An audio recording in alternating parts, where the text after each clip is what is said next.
Yeah, I know. I'm completely not ready, so let's do this thing.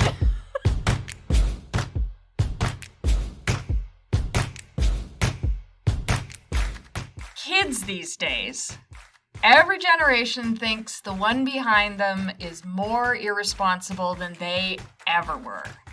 And they just don't get it, and they take things for granted, and they just don't understand what's important.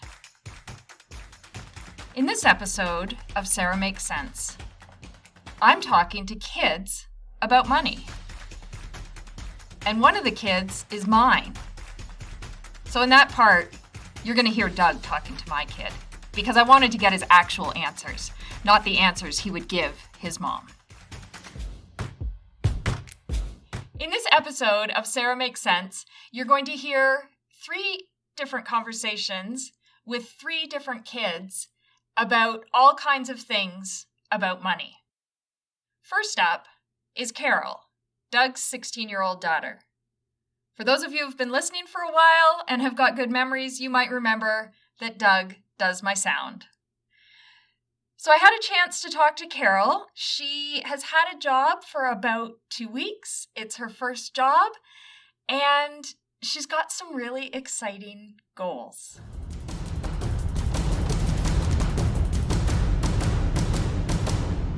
So how would you say, how comfortable would you say you feel with money in general?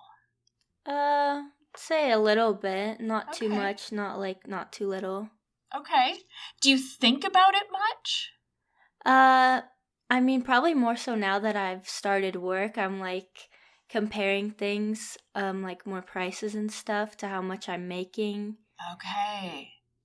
Right. So now it all of a sudden kind of gives you a sense of, wait, I made this in this shift and I would have to pay this. Okay. Exactly, yeah. I had one of my clients a number of years ago. He got his first job when he was 18. Yeah. And it was a good job. I mean, he was making, this was probably about 15 years ago. So in today's dollars, he kind of walked into a job making about $30 an hour. Oh, yeah. That's pretty good. Exactly. Yeah. And so when he first got the job, he left me a message on my voicemail because I missed his call. He was so excited. He forgot to tell me his name. He forgot all of that. So all I heard was this message from somebody saying, I got a job and I need to come in and see you right away because I'm going to make so much money this summer. Yeah. And I finally figured out who it was, so I called him back. But by the time he got in for the appointment, he had gotten his first paycheck, and he says to me, he was so crushed. He got into my office and he said, do you know how much they take off for taxes? Oh, and yeah. It was a factory job, so he had union dues. He had all these other things that got subtracted off what he made. He said, I'm not going to make as much as I thought this summer. Yeah. It was such a shock to him. Yeah, that would be. And I think he would have said before that he was really comfortable with money. Yeah. And he knew a lot.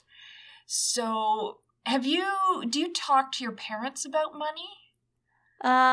Not that much, no. Do you ever have, do they ever try to do the parent thing where they sit you down and explain money? I don't know if they've ever done that. I feel like it's just been little bits and I know quite a few things. Okay. Do you ever feel like you can kind of catch them worrying about money or thinking about money even when that's not what they're talking about? I think so, yeah. I think I pick up on it. Is there anything you can kind of pin down that tells you that that's actually what they're thinking even when that's not what they're saying? It's just kind of if I see them sitting down together and looking at a bunch of papers and they look maybe a little stressed over things and they go quiet when one of us walks in. Ah, yeah. Right. Okay. Do you think adults in general are obsessed with money? I think it really depends on the person, but I think probably more as you get older when you have to worry about things like that. Because, like, for me, I don't have to worry about money right now. It's just, like, it's nice to have to, like, buy some clothes, buy some food, or, like, if I'm gonna go out with friends. But, like, my parents still have to worry about, like, taxes, feeding their kids, feeding themselves, like, the house, like, all of these things. Okay.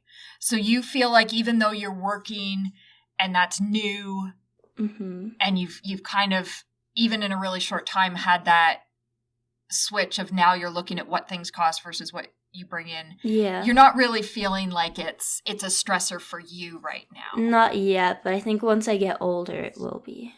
Okay. Can you see a time that you would be more worried? Like, is there anything that you want to do now that you kind of think, I don't know if I'm going to have the money to do that?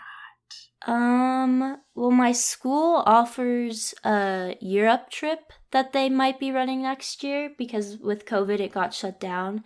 And I really wanted to do that, but it would be a lot of money, and so I'd have to probably start saving now. And I don't know if I could even do it then. Okay. But that's something I've wanted to do since I found out about it a few years ago. Oh, fun. Yeah. So now this is maybe an unfair question because you have just started working. Okay. Can you think of the most expensive thing you've ever bought for yourself?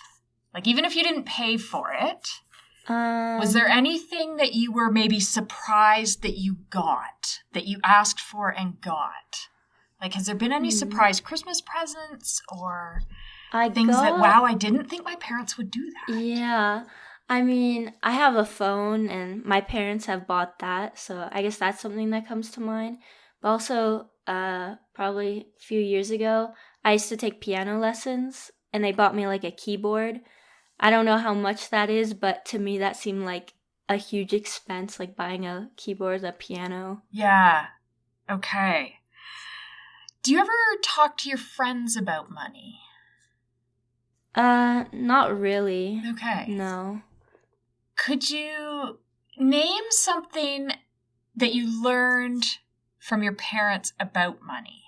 Like, is there one thing that kind of stands out? They've always told me to, like, be careful with my money and, not spend it all on stupid things and things that won't be worth something in the future, and, like, just pace it out and save some and spend not as much. Okay.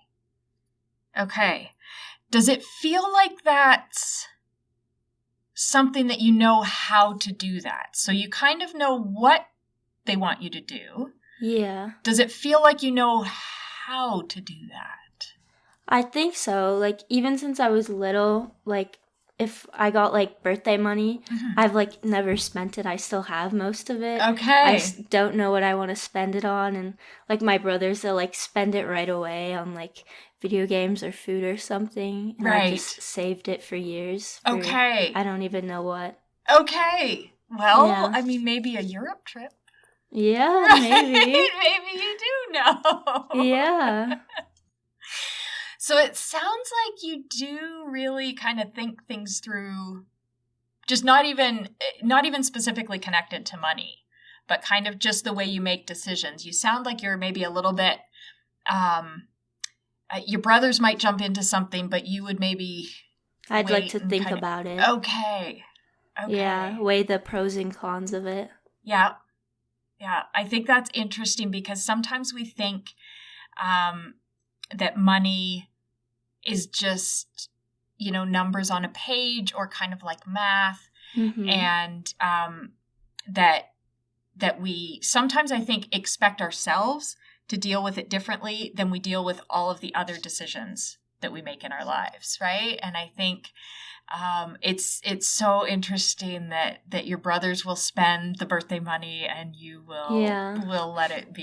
Yeah, I don't know. I just like to save it. Okay. Does it feel kind of good having it, knowing that it's in the bank account? Does that kind of definitely. give you... Okay. Just knowing that, like, in case something happens, I can cover it, hopefully. Okay. Yeah. All right. So it feels a little bit like a blanket, like a little bit safer. Okay. Yeah, like a weight's off my shoulder. I have something there. Yeah. All right. So no big purchases planned then, even with the job? Not really, no. Okay. Probably just gonna save most of it still. Okay. All Yeah. right. If there was one thing that you wished you knew about money, what do you think that would be? I've had this explained to me so many times, but like the difference in values between currencies, like Okay. American versus Canadian, like I don't know, it just confuses me how there's different values. Yes. Mhm. Yeah, and I think that one, honestly, Carol, it confuses most people. Yeah. And you can actually, I know this for sure, because you can actually make a career out of trading between different currencies, and you can actually kind of make money as you're going back and forth. So it's yeah. Yeah. So what I'm saying, if adults who watch money all day long can't figure out which direction each of them are going, Yeah. and if you can guess right, you get to make money, I'm saying it is no problem at all. Yeah. You don't get it, right? And it's so interesting because that question is really, it is about money. Mm-hmm. But the reason there's the different values is because we've got different countries who have different government systems, and we kind of place different values on it. Yeah. Do you know what I mean? Yeah, no, that makes sense. Yeah. And so a lot of it, again, is not about the numbers. It's about how do we feel, how stable do we think that country is, right? Yeah. So it's almost the same as, if your friend wants to borrow a sweatshirt, if she's not a very reliable friend, you're not going to let her borrow your best sweatshirt because you're not going to see it again. Yeah. that makes sense, yeah. It's kind of like that. Yeah.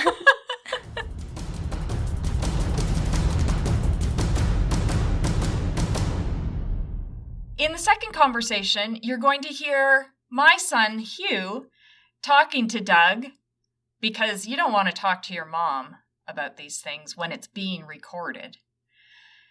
So Hugh is 20. He's been both working and been entrepreneurial for quite a while.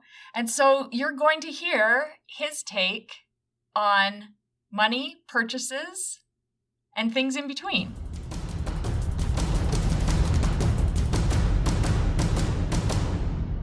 Hugh, how are you? I'm doing okay. How are you? Good. Thanks for joining. I have a few questions here for you about money, if that's okay. All right. So money is involved, but it's not involved, if you know what I mean. Exactly. First question. Is money important? I think money is always important.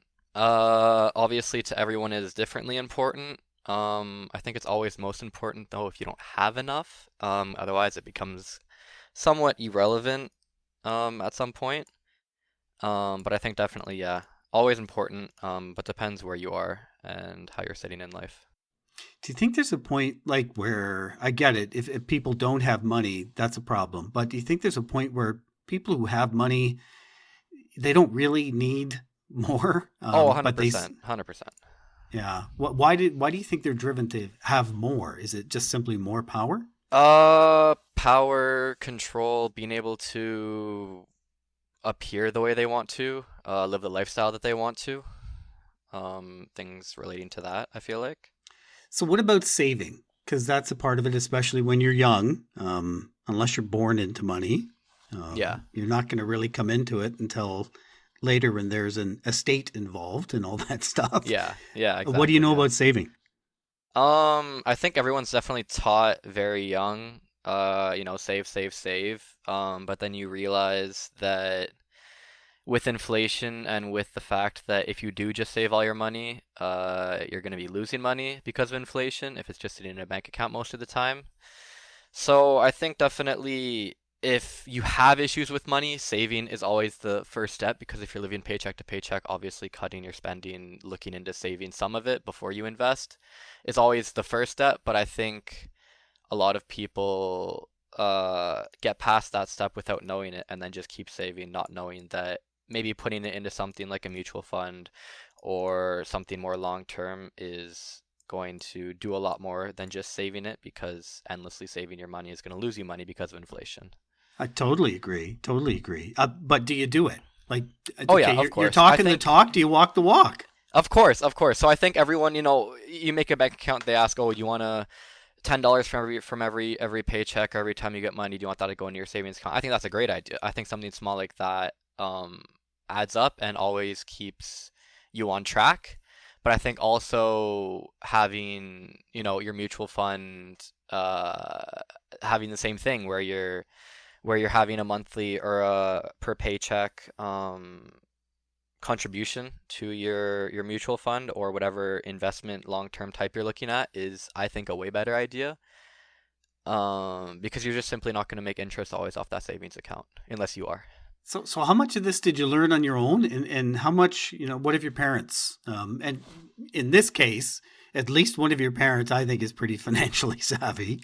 Yeah, so What? both of my parents did come from being retired stockbrokers, so they are very literate financially and do know a lot more than most parents, I feel like. But it also does come from I have a mindset that I like to learn and like to grow. And I'm not a uh person. I'm a person who likes to do more when I'm doing more than do less. I don't think of myself as a lazy person, so I think definitely I learned from a young age that there's always better ways to use your money. There's always better ways to spend your money. And that a lot of people use their money in maybe not the most effective ways, if that makes sense.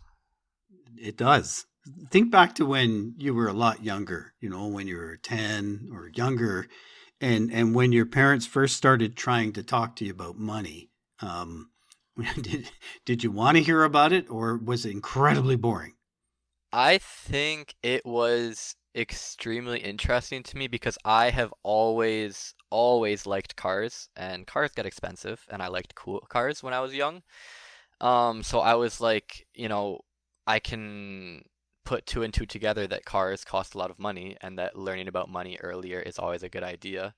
And they always had, I wasn't someone who always got I always got a small allowance. I wasn't someone who just went out and asked my parents if they could buy me this. It was always, um, they would kind of talk to other parents and say, "Oh, we brought the kid out and they spent this much money." And I said, "Okay, well, let's give them that money and they can learn how to be mature and learn how to deal with that money."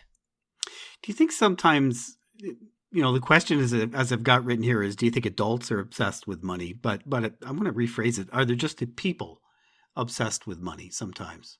I think I think it's healthy to have a small maybe not obsession, but a knowledge of money. I think that is correct though. A lot of people are way over the top with how they think about money, how they think they can use their money. When if you look at if you were to look through all of their financial statements, all their paychecks, those people that are obsessed with money aren't always the people that I would trust with my money, if that makes sense. Mm-hmm.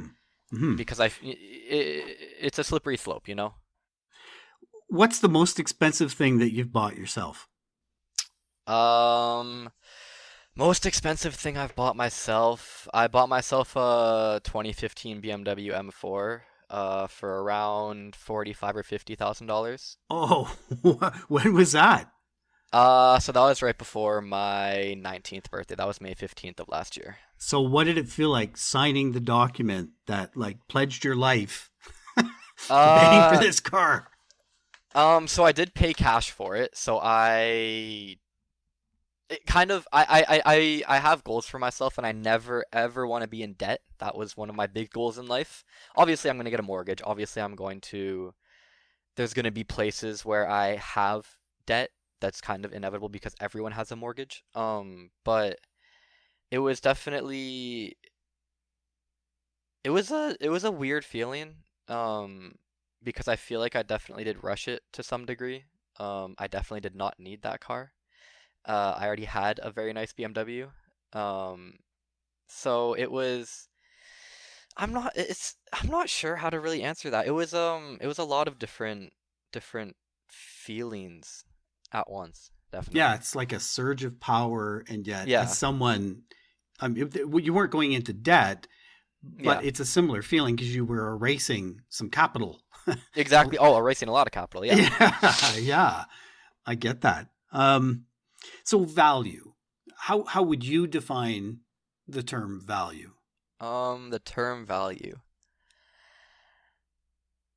I think a lot of people get wrapped up because they base their value off what others see, and that also relates to a lot of financial issue because you really don't need that expensive sports car or those expensive clothes or things like that. I think you should always keep your value um to yourself and how you value yourself, and always compare yourself to yourself and how you were previously, because other people are other people and they're living a different life.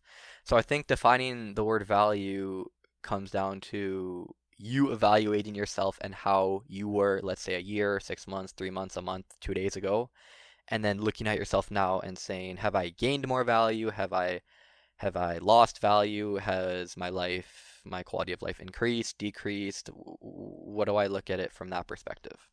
I'm gonna put you on the spot with this one a little bit. I hope that's okay. Okay. You're smart with money. I know your parents are smart with money. Where do you disagree? Um, where do we disagree?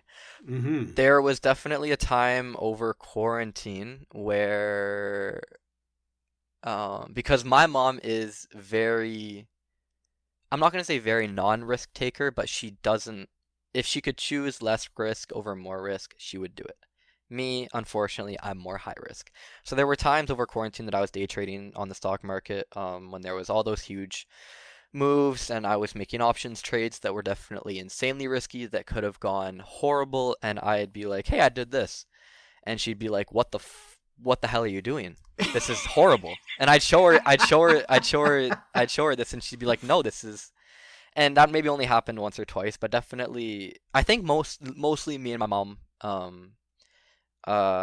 stick on the same page because I stick to making my set in stone contributions, that every paycheck I put this into savings, but I put this in a mutual fund, and that is that. And she also isn't super up my ass, always controlling, and she has never been that mom. She lets me make my own decisions and mistakes, because there were definitely times that I made that trade and I was like, "Mom, you were right. This went horrible." Um, Were there but equal number of times that she was wrong and it went right? I think I only maybe showed her or talked to her about a couple of them, and I wish I could remember more of how those situations went. Yeah, yeah.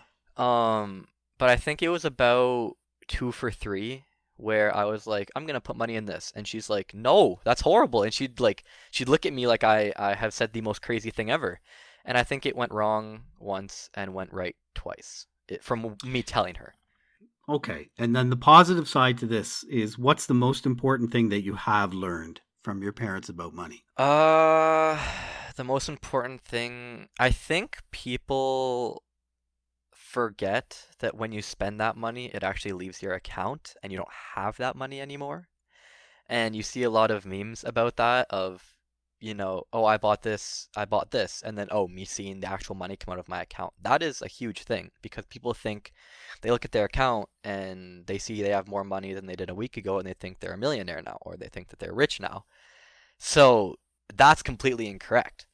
Um, and I think my parents, and especially my mom, because I don't know a ton about my father's financial, my mom definitely has a extremely minimalist mindset and spending habit. And I mean, like, I went to a butcher shop last week and spent maybe $5 or $10 more on meat than we would have at Walmart, and she like gave me a crazy look because of that. Oh, wow. And that's how minimalist and frugal she is when it comes to her money. She had a beef with that. It's extreme beef. Extreme. Ah, It was insane. jeez. And luckily, we made it work, and now we go to a butcher shop every week.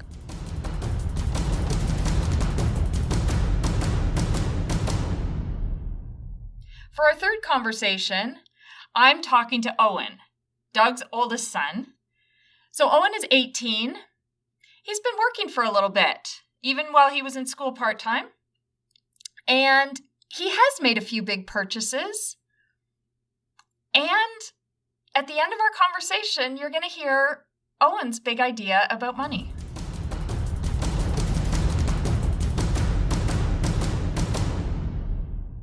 Okay, so I don't know what your dad told you, but money thoughts. Money thoughts. Yeah, he Any told me I'd be money answering financial questions. Yeah, I mean, yeah, right? Everybody's face kind of looks Yeah. like that. You should see my clients.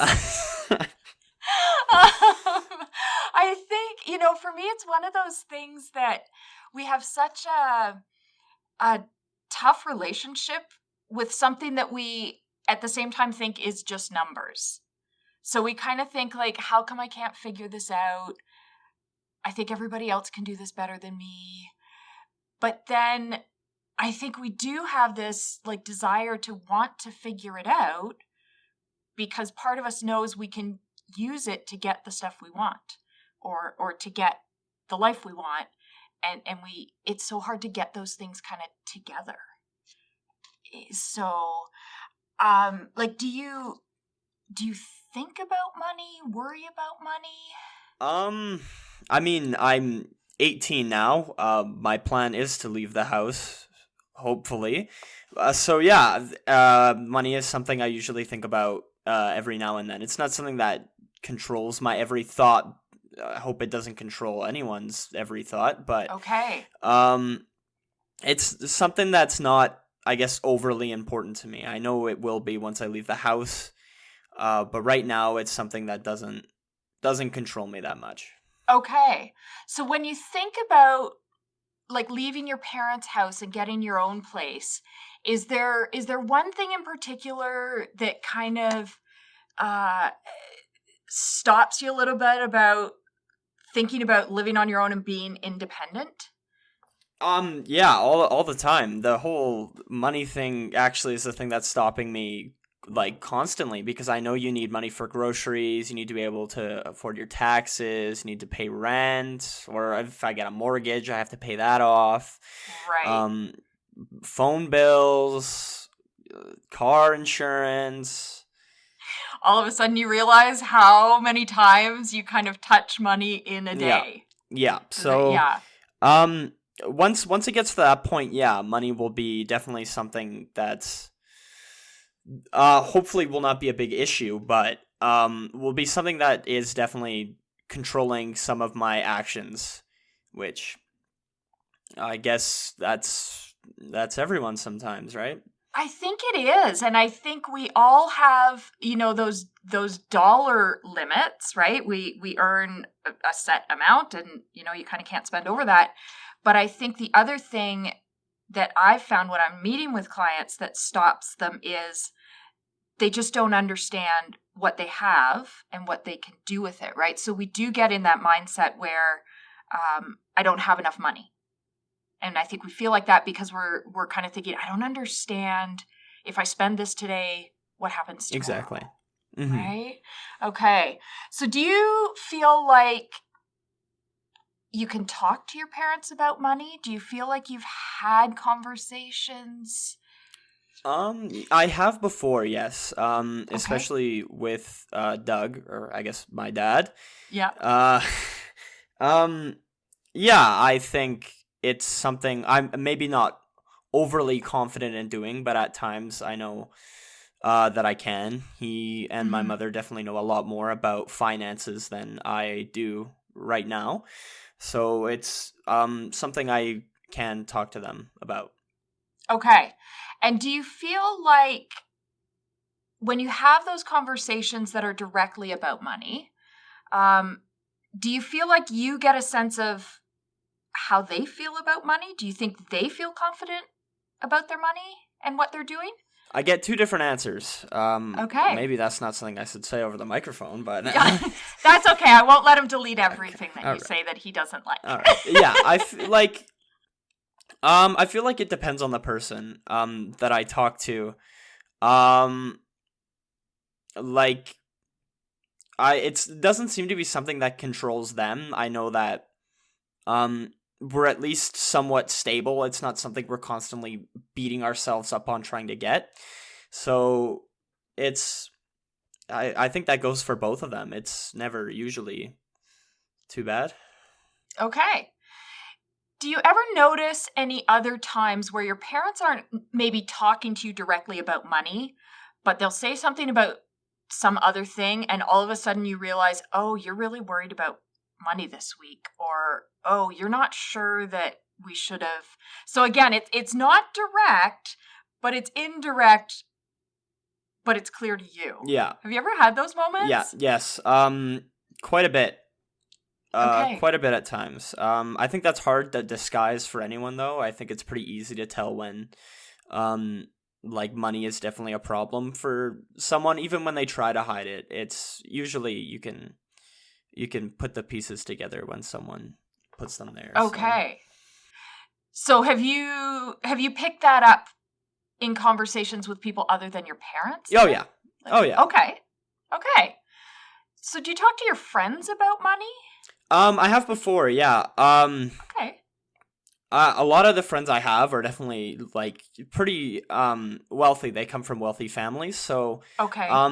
normally the conversations I have with them is more like what to do with excessive amounts. Like if they were millionaires, what would they do with their money? If they had, never so much like, oh God, I can't. I'm not going to eat this week because my parents are out of work. I've never had to, luckily, have that conversation with any of my friends. Okay. So that's a bonus, in my opinion. Mm-hmm. But yeah, just sort of. Mm-hmm. Mm-hmm. So it sounds like you have these kind of theoretical, if we won the lottery or I had a really good paying job and then I would.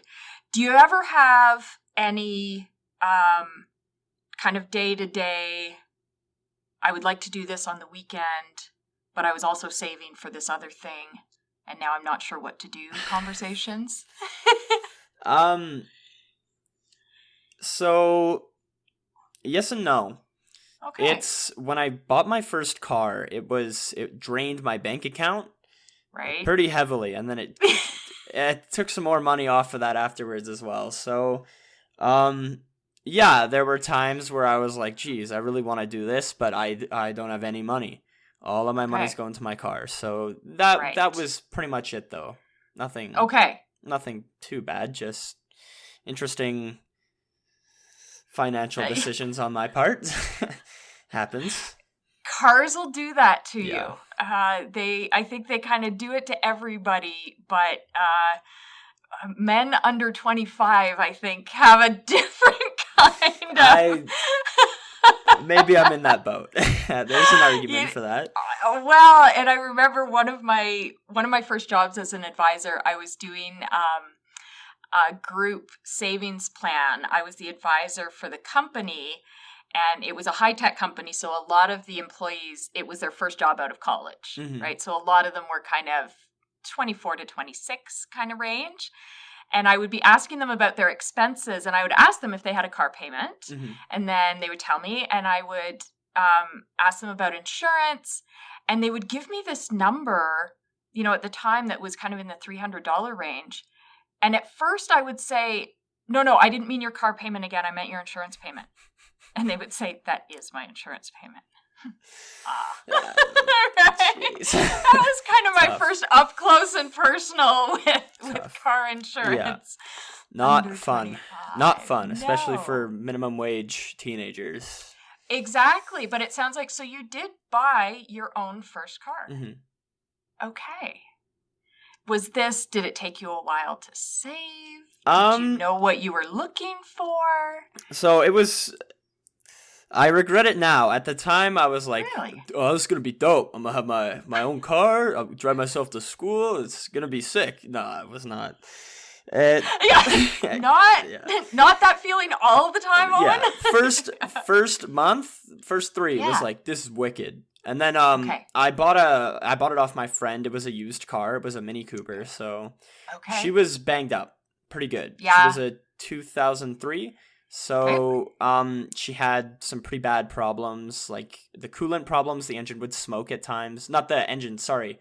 The coolant would leak, and it would hit the battery. Oh, right. And then smoke would And then come up. Yeah, that probably sounded bad. so car with special effects. Yeah, it was Nice. real Hollywood. Yeah. Good times. But yeah, definitely questionable decision, but learned my lesson. Hopefully we don't get smoked like that again. Yeah, I think sometimes we think there's a way to learn how to manage our money without making mistakes. And I'm just not sure that's true. I think everybody does it. Because I think, again, like you just said, you did want the car. There were a lot of things about the car that you wanted, and then you realized it came attached to all these other things. Okay. Yeah. Do you still have the car? No, I sold it. Okay. Goodbye. Did you buy another one? No. I probably won't for a while right now because I'm Okay. doing my best to save my money. I can guarantee you I'm not the best at that. I'm not that mogul? Fogel? I don't know the word for it. Mogul? Yeah. It was mogul? Yeah. No money mogul today? No, not. All I try, but... right. All right. If there's one thing that you could understand better about money, what would you say that would be? Good question. I guess I haven't thought that much about it. If there was one question I would have about money, what would it be?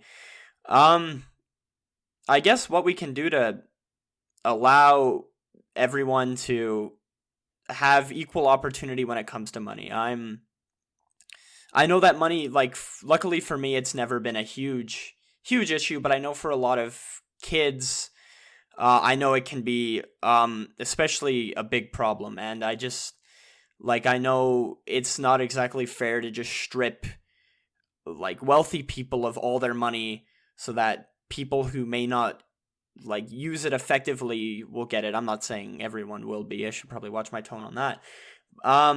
Maybe this isn't actually the question I'm trying to answer, but more if there was a way we could use money to help benefit everyone instead of it just being just a few people.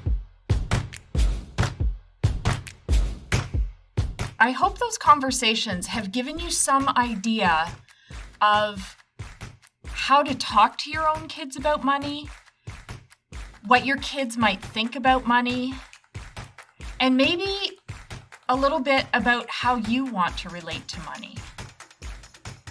Because I think, as Owen said, we can't hide it.